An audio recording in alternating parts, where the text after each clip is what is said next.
বাপ, নিজেদের জিন্দিগিতে একবার ভাইবা দেখেন, আমিও ভাবি আপনিও ভাবেন এমন আচরণ আমার মধ্যে আছে কিনা। 3 দিন ধরে যে বাড়িতে মেয়ের বিয়েতে, ছেলের বিয়েতে যে ডেকসেট বাজাইলেন, কারে খুশি করার জন্য? হ্যাঁ, 1 লক্ষ টাকার গেট, এরপরে গায়ে হলুদের এই নগ্ন অনুষ্ঠান কার জন্য করলেন? বেড়া বেড়ি সব, যুবক যুবতী সব একই মাইক্রো প্রাইভেট কারের ভিতরে যাতাযাতি করে বহাইয়া একখান থেকে একখানে নিলেন, কার জন্য? পুরা প্যান্ডেলের ভিতরে একসাথে বেড়া বেড়ি একত্রে খায়, নাচে, গায়, ফুর্তি করে, কার জন্য? শুধু সমাজ, সোসাইটি, পরিবেশ, সোসাইটি মেনটেন করছেন, সমাজ মেনটেন করছেন। ছেলেরা চাইছে, মেয়েরা চাইছে, বাচ্চারা চাইছে, এতে হেতে চাইছে, তো মালিক তিনি কি চাইছিল? ওনার কথা মনে হয় নাই? রাসূল সাল্লাল্লাহু আলাইহি সাল্লাম, তার কথা মনে হয় নাই? বলেন, কিয়ামতের দিন নবী সাল্লাল্লাহু আলাইহি ওয়াসাল্লামের কাছে কোরআনে আছে, ফাকাইফা ইদা জিনা মিন কুল্লি উম্মাতিন বিশাহিদ ওয়া জিনা বিকা আলা হাউলা'i শাহীদা। নবীকে বলছে আল্লাহ, বন্ধু, আপনার উম্মতের প্রত্যেকের আমলনামা আমি আপনার হাতে দেখাবো, আপনার হাতে, আপনার সামনে পেশ করব, আপনি দেখে কথা বলবেন আমার কাছে। সুপারিশ আপনি কইরেন, মানা নাই, কিন্তু আপনি দেখা করবেন। রাসূলুল্লাহ সাল্লাল্লাহু আলাইহি ওয়াসাল্লাম যদি হাসরের ময়দানে এরকম আমলনামা খুলে উল্টায় আর পৃষ্ঠার পর পৃষ্ঠা দেখে ফজর নাই, জোহর নাই, আসর নাই, মাগরিব নাই, এশা নাই, শনিবার রবিবার, মদ, জুয়া, অবৈধ উপার্জন, গান, বাদ্য, নাটক, সিনেমা, জিনা, ব্যভিচার, বেহায়া, বেপর্দা, সব উল্টায়। আল্লাহ নবী সাল্লাল্লাহু আলাইহি সাল্লাম তখন বলবে, উম্মত কি এটা? উম্মত আমার 23 বছরের এত চোখের পানির কথা একবারও মনে হয় নাই? কি আনছো এটা আমারে? উম্মত তুমি জানো না আমি যে তায়েফের পাথরের আঘাতে পুরা পিঠ চালনির মতো জাজরা বানায় ফেলছে আমার? শোনো নাই তুমি? আমারে যে উহুদের ময়দানে দান দান শহীদ করে রক্তাক্ত করছে, তুমি শোনো নাই? আমি যে 14 দিন পেটে ক্ষুধার তাড়নায় পাথর বাঁধছিলাম, উম্মত তোমার মনে নাই? একবারও শোনো নাই আমার ক্ষুধার কষ্ট, আমার পিঠের ব্যথা, আমার দাঁতের ব্যথা, আমার কাঁধে 2টা কড়া ঢুকে গেছে? উম্মত, আমার ঘরে 3 মাস আল্লাহর নবীর স্ত্রী আয়েশা বলছে, আল্লাহর কসম উম্মত, নবীর স্ত্রী বলছে 3 মাস 3টা সূর্যচাঁদ উঠছে ডুবছে, রাআইনা হিলালান সুম্মা হিলালান সুম্মা হিলালান, 3 চাঁদ 3 মাসে নবীর 9 জন বিবির কারো ঘরে আম্মা জান আয়েশা বলে 1 ফোঁটা চুলায় আগুন জ্বলে নাই। মা আওকাদাত ফি আবিয়াতে রাসূলিল্লাহ নারুন, নবীর একজন বিবির ঘরেও আগুন জ্বলে নাই। আল্লাহ নবীর স্ত্রী আয়েশা একদিন বলছিল নবীকে পিঠে হাত বুলাইয়া, ইয়া রাসূলুল্লাহ, স্বামী আপনার পিঠ ছিদ্র ছিদ্র কেন? পুরা পিঠ চালনির মতো ছিদ্র ছিদ্র কেন? আপনার কি ছোটবেলায় বসন্ত রোগ হয়েছিল, গোটা হয়েছিল? আল্লাহর নবী চোখের পানি ফেলে বলছে, আয়েশা তুমি জানো না আমার এই পবিত্র দেহে তো কোনোদিন মশাও বসে না, মাছিও বসে না, পোকা বসবে কেমনে?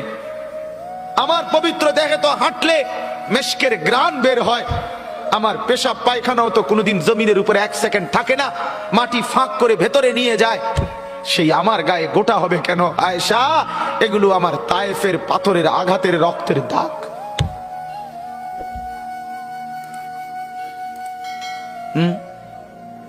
বলো না বাপ, কিছুই মনে হইল না? এভাবে ভুলে গেলেন, ভুলে গেলেন? রাসূলুল্লাহ সাল্লাল্লাহু আলাইহি সাল্লামকে একবারও মনে হলো না? আল্লাহকে ভালোবাসেন, নবীকে ভালোবাসেন, আখিরাত চিনেন? এই বাপ, আমি আপনাদের সন্তান, আমার বাবা আপনাদের মহল্লায় 43 বছর এই বড় মসজিদের ইমাম ছিলেন, 1 দিন 2 দিন না। আমি এই মাটিতে বড় হওয়া ছেলে, এই প্রাইমারি স্কুলের ছেলে, এখানেই বড় হয়েছি। এরা সব আমার আপনজন। আমি আমার আপনজনদেরকে শক্ত করে বললাম, আমি যদি কারো ভাতিজা হই, আপনি আমার চাচা, আমি চাই আমার চাচা যেন হয় জান্নাতি। আমি যদি কারো নাতি হই, আপনি আমার দাদা, আমি চাই আমার দাদা যেন হয় জান্নাতি। আমি যদি কারো ভাই হই, বন্ধু, তো আমি চাই ভাই 2 ভাই মিলে একসাথে হই জান্নাতি। আল্লাহ তোমাকেও তৌফিক দেন, আমাকেও তৌফিক দেন। দোয়া করি বাপ, দোয়াও চাই, জিন্দগি বদলান, যুবক জিন্দিগি বদলাও, দিবা নিশির ফিকির আমার, জিন্দিগি চেঞ্জ করেন, জীবন চেঞ্জ করেন, ফজরের নামাজে অভ্যস্ত হন। আল্লাহর কসম বন্ধু, ফজরের নামাজ যে পড়বে না সে ইমাম মাহাদিকে খুঁজে পাবে না, সে দাজ্জালের অন্তর্ভুক্ত হবে। এটা হাদিস। মাহাদি পাবে না, দাজ্জালের অন্তর্ভুক্ত হবে। এই সমস্ত মাথার সেলুন কাটিং চুল যেগুলো উঁচা, সামনে বড় বড় চুল, এদিকে চুল নাই এদিকে চুল নাই, সব দাজ্জালের চুল। বিশ্বাস করো, একেবারে পরিষ্কার হাদিস, মুসলিম শরীফের হাদিস। আল্লাহর নবী বলছে দাজ্জাল হবে শাবুন কাতাতুন, দাজ্জাল হবে যুবক, আর দাজ্জালের চুল হবে এলোমেলো। এই জন্য দুশ্মন এটাকে জনপ্রিয় করে দিছে। এদিকে নাই এদিকে নাই, ওইদিকে নাই, এখান দিয়ে নাই, এখান দিয়ে ফেলায় দিছো, ওইখান দিয়ে উঁচা করে রাখছো, সামনে দিয়ে ঝাঁকড়া বানায় রাখছো। কি করছো বাপ? কোনোদিন জিজ্ঞাসা করলা না এটা কার থেকে নিলা? কি এটা? এটা কি মডেল নিলা? সেলুন থেকে বুঝি মানুষে মডেল নেয়, নাফিদ বুঝি ডিজাইনার হয়। হ্যাঁ, এটা বুঝি একটা রুচি হইলো। হ্যাঁ, কি পড়লা বন্ধু? এত বাংলা, এত অঙ্ক, এত ইংরেজি বই, এত পদার্থ, এত অপদার্থ, এত জীববিজ্ঞান, এত জড় বিজ্ঞান, এত কিছু কই গেলইনি। এরপরে সব থুইয়া নাফিতের থেকে গিয়া ডিজাইন আনলা। কথা বলেন না কেন? নাফিত থেকে কেন ডিজাইন আনলেন? নাফিত কেন সাজাই দিবে মুসলমানকে? মুসলমানকে সাজাবে তো রাসূলুল্লাহ সাল্লাল্লাহু আলাইহি ওয়াসাল্লাম।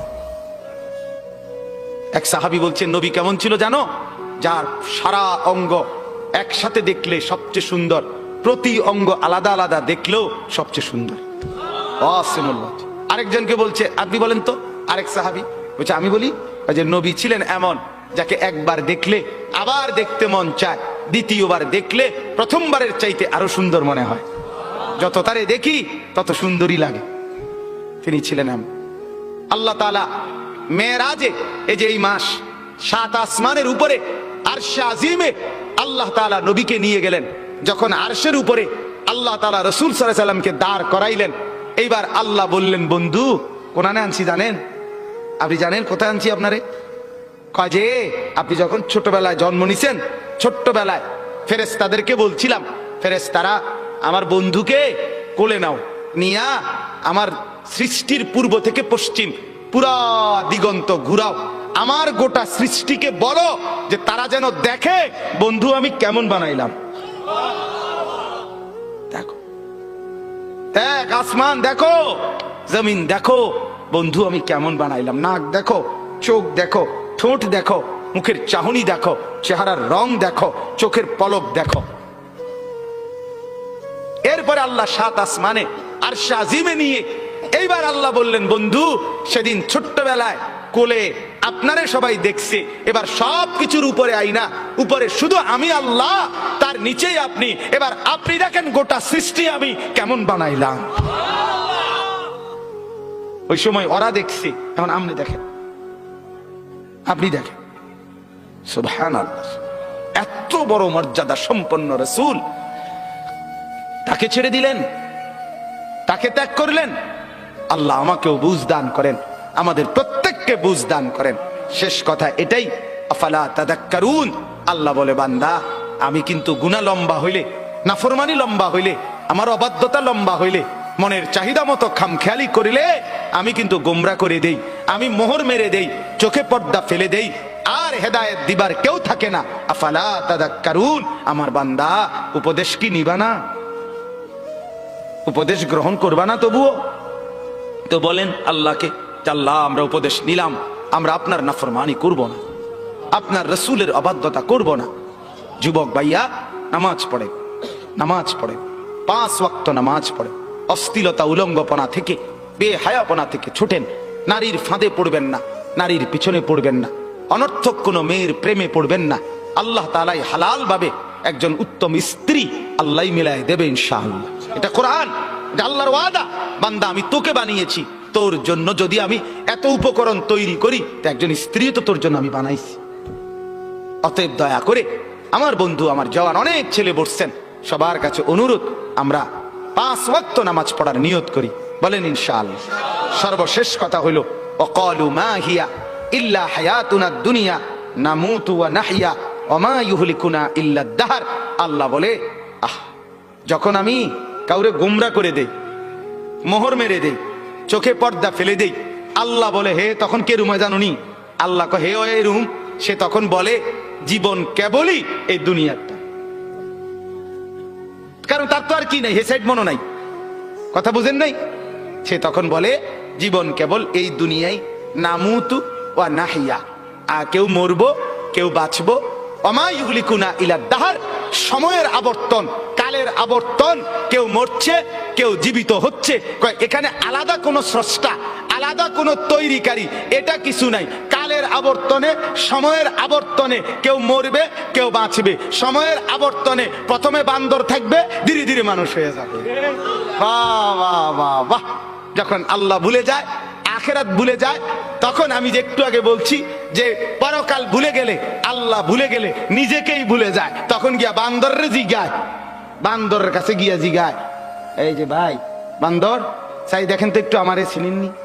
বান্দরে কয়, হ চিনছি তো, আপনি তো আমার লগে আসিলেন, আমরা লগে, আপনি হেনে গেলেন কা? কয় এটাই তো আমি জিগাইতে আইছি, আমি তো আসিলাম আপনার লগে, আমি হেনে গেলাম কা? নাউযুবিল্লাহ, নাউযুবিল্লাহ। অতএব কোরআন থেকে বঞ্চিত হলে আখিরাত মিলে না, পরকাল মিলে না, আল্লাহকে আর খুঁজে পাওয়া যায় না, নিজের অস্তিত্ব ভুলে যায়। আল্লাহ বলেন ওয়ামা লাহুম বিযালিকা মিন ইলম ইনহুম ইল্লা ইয়াযুন্নুন। আল্লাহ বলে মূলত এদের কোনো জ্ঞানই নাই। যারা দুনিয়াকে নিয়ে ব্যস্ত থাকে এরা মূর্খ, মূর্খ, নাদান, অজ্ঞ। ইনহুম ইল্লা ইয়াযুন্নুন, তারা নিজের খেয়াল খুশি মতো চলে, অনুসরণ করে, বলে। আল্লাহ বলেন মূলত জীবন বলা হয় দুনিয়া না আখিরাত। জীবন মূলত কি বলেন না? অতএব বাপ, আপনাদের কাছে অনুরোধ, রাত গভীরে এতটুকুই কথা। মূল বক্তব্য দুইটা। একটা ছিল, প্রথম বলছিলাম আল্লাহর কোরআন পড়বেন, বলেন ইনশাআল্লাহ। মনে আছে না কথাটা? কোরআন পড়েন, তরজমা পড়েন, অর্থ পড়েন, শুধু বাংলা অনুবাদটাই পড়েন, দেখবেন কলিজার মধ্যে নূর আসবে ইনশাআল্লাহ, আলো জ্বলবে, আলো, সব ভালো লাগবে, নতুন করে ভাবতে শিখবেন, আল্লাহ তাআলা তৌফিক দিবে। দুই, গুনার অনুসরণ করবেন না, নাফরমানি দীর্ঘদিন লম্বা করবেন না, নাফরমানি লম্বা করবেন না। মদ খাওয়া ছেড়ে দেন, জুয়া খেলা ছেড়ে দেন, গান বাদ্য ছেড়ে দেন, অশ্লীলতা ছেড়ে দেন, নাটক সিনেমা ছেড়ে দেন, নর্তকীর নাচ দেখা ছেড়ে দেন, উলঙ্গপনা ছেড়ে দেন, গান বাদ্য ড্যাকসেট বাজানো এগুলো বন্ধ করে দেন। যার ঘরে রঙিন টেলিভিশনে নর্তকী নাচে, সেই নর্তকীর নাচ বন্ধ করে দেন। প্রত্যেকের হারাম রোজগার, সুদ, ঘুষ, অবৈধ ইনকাম, এটা বন্ধ করে দেন। দুনিয়া অল্প অল্প অল্প। আল্লাহ তাআলা আমাদের প্রত্যেককে আখিরাতের প্রস্তুতি নেওয়ার তৌফিক দান করেন, বলেন আমিন। আমি আমার আব্বার জন্য